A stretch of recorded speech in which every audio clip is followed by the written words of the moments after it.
Daniel Harper had learned to measure his life in deadlines and lunch breaks, in the minutes between alarm clocks and bedtime stories. Being a single father did that to you.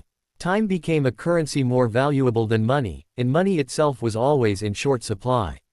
On the morning he was fired, Daniel woke before dawn, as he always did, quietly dressing in the dark so he wouldn't wake his 8-year-old son, Leo. The small apartment was cold, the heating unreliable again, but Daniel wrapped himself in his old coat and stood for a moment watching Leo sleep, his chest rising and falling steadily beneath a threadbare blanket. Christmas was 5 days away. He kissed Leo's forehead gently and left a note on the kitchen table, back by 6. Homework after school. Love you. Daniel worked as a senior logistics coordinator at Braxton & Company, a mid-sized manufacturing company that specialized in industrial equipment. He'd been there 11 years, ever since Leo's mother left when Leo was barely 2. Over the years, Daniel had been passed over for promotions, quietly given extra responsibilities without extra pay, and praised for his reliability. Reliability, he'd learned, was often just another word for exploitable. The office building loomed gray against the pale winter sky when Daniel arrived. Inside, Christmas decorations hung half-heartedly, a crooked tinsel strand, a plastic tree blinking erratically near reception. Laughter drifted from the break room, where a few colleagues sipped coffee and discussed holiday bonuses.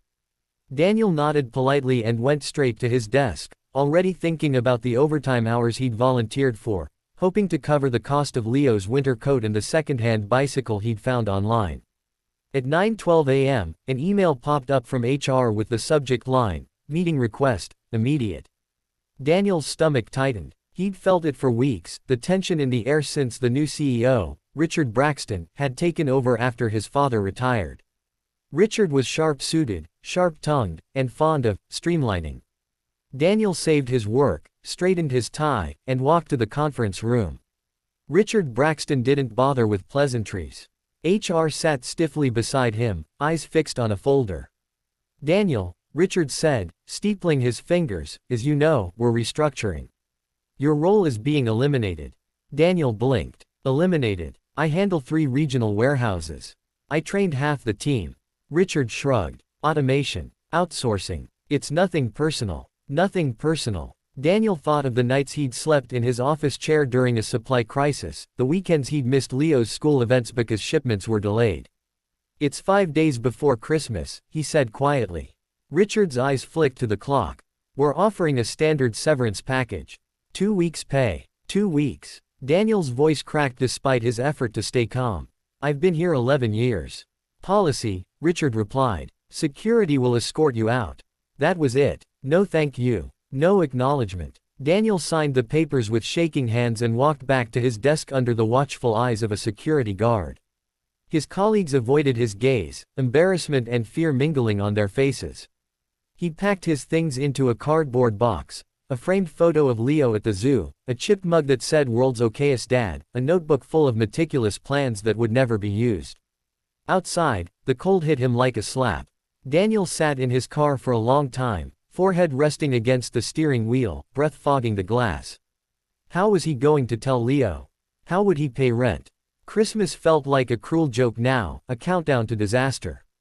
That evening, Daniel forced a smile as he picked Leo up from school. "Dad, guess what?" Leo said, bouncing in his seat. "We're doing a Christmas play tomorrow.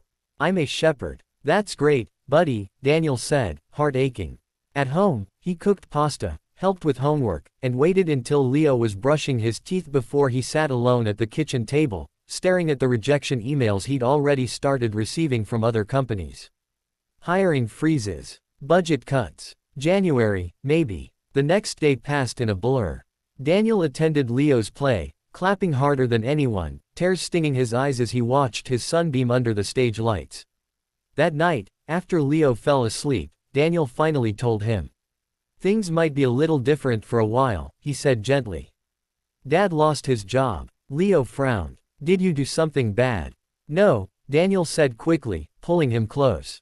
"Not at all." Leo was quiet for a moment, then said, "It's okay, Dad. We don't need presents." Daniel closed his eyes, holding his son as if he could shield him from the world with sheer willpower.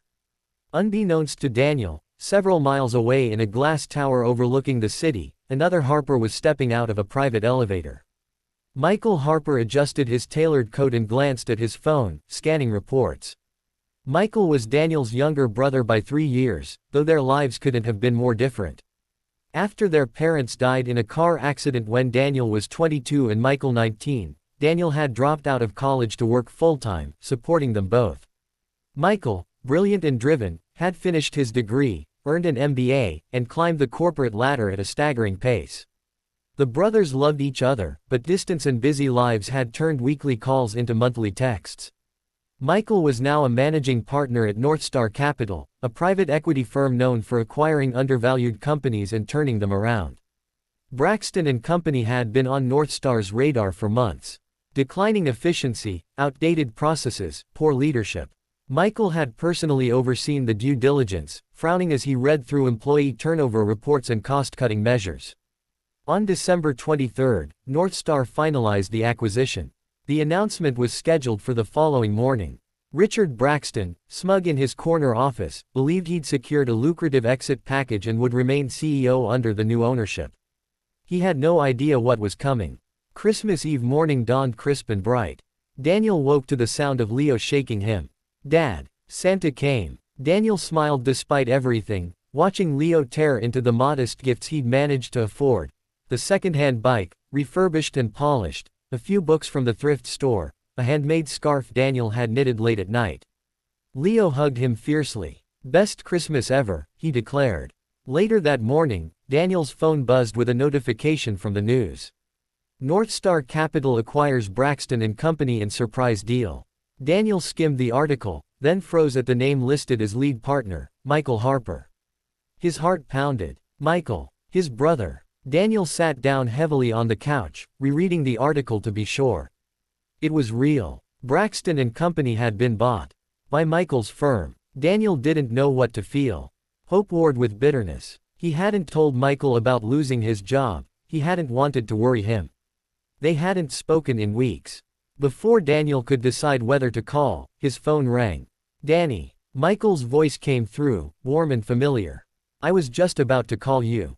Merry Christmas." "Merry Christmas," Daniel replied, voice unsteady. "Listen," Michael said, "I know this is sudden, but I wanted you to hear it from me. Northstar acquired Braxton and Company. I'll be stepping in as interim executive chair." Daniel exhaled slowly. "I saw the news." There was a pause. "How are things?" Michael asked. "How's Leo?" Daniel hesitated, then told him everything.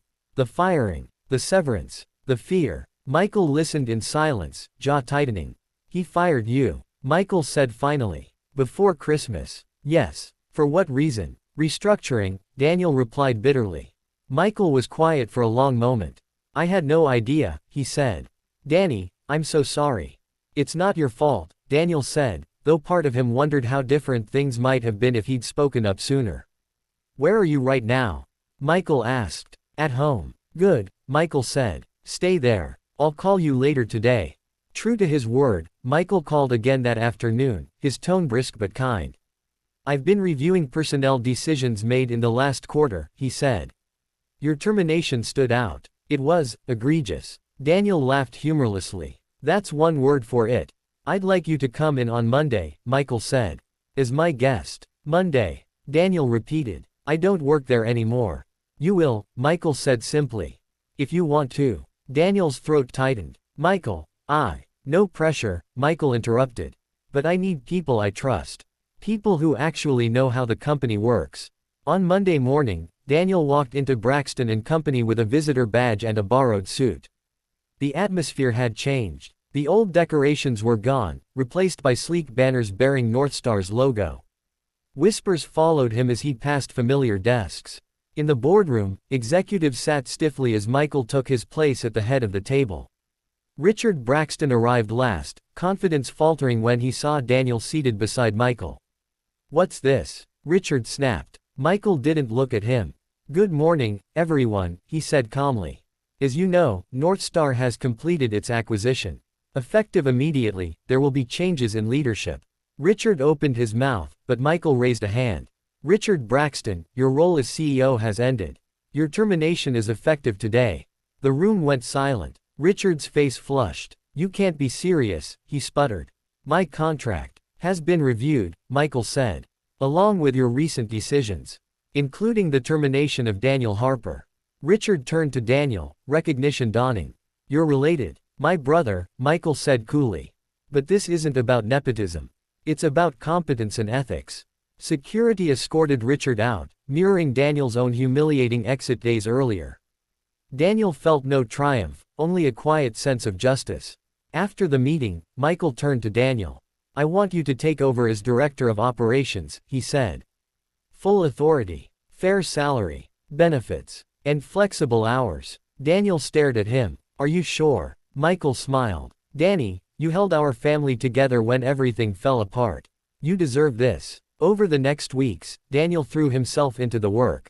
He streamlined processes, improved warehouse conditions, reinstated laid-off staff where possible, and established policies that valued people over spreadsheets. He left the office at 5 sharp to pick up Leo, ignoring raised eyebrows. Productivity increased. Morale soared. One evening, as snow fell softly outside their apartment, Daniel and Leo decorated a small Christmas tree they'd kept up a little longer than usual. Leo hung a handmade ornament and looked up at his father. "Dad," he said, "are we okay now?" Daniel knelt beside him, smiling. "Yeah, buddy, we are." Across town, Michael watched the city lights from his office, thinking of the past and the future. Success meant nothing, he knew, if it didn't lift the people you loved. For Daniel, the scars of that December never fully faded, but they became reminders of resilience rather than pain. He had learned that being fired didn't define him, that integrity mattered, and that sometimes, the world surprised you when you least expected it. And every Christmas after that, as he watched Leo grow taller and more confident, Daniel remembered the winter that almost broke him, and the brother who helped him rebuild.